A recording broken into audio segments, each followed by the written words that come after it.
Hello everyone, and welcome back. It is now 2000 hours, 8 p.m., on the 17th of October.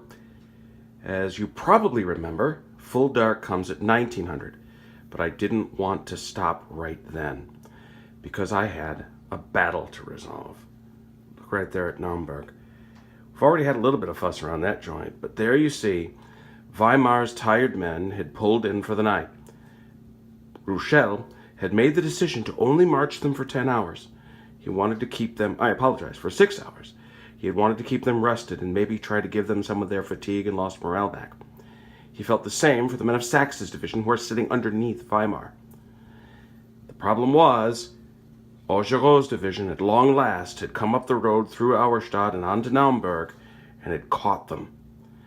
And he decided, that is, Marshal Augereau, not to wait and to risk dark. Weimar's men stayed in their bivouacs and never deployed for battle.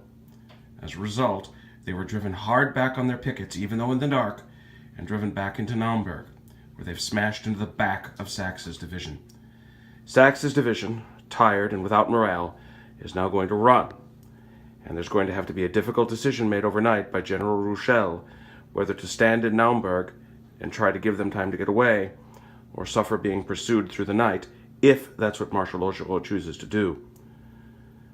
Also dramatic, Marshal Murat's cavalry division, is making its way finally up here to Eisleben, threatening to come around the Prussian right.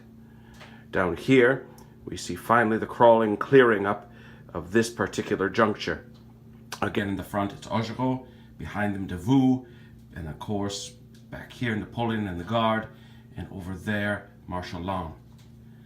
Over here, we had the situation right around the area south of Leipzig, where the men of Marshal Ney's division, a corps, grabbing a few of the men from Marshal Soult's corps, the bulk of which is resting down here after fighting all day yesterday, is up here deployed for battle. Up here, General Brunswick had decided to deploy his men to the south along that same river line. So he told his men to go south and deploy, Marshal Ney told his men to go north and deploy, and now, as night falls, they're staring at each other. Tomorrow could get very, very interesting indeed.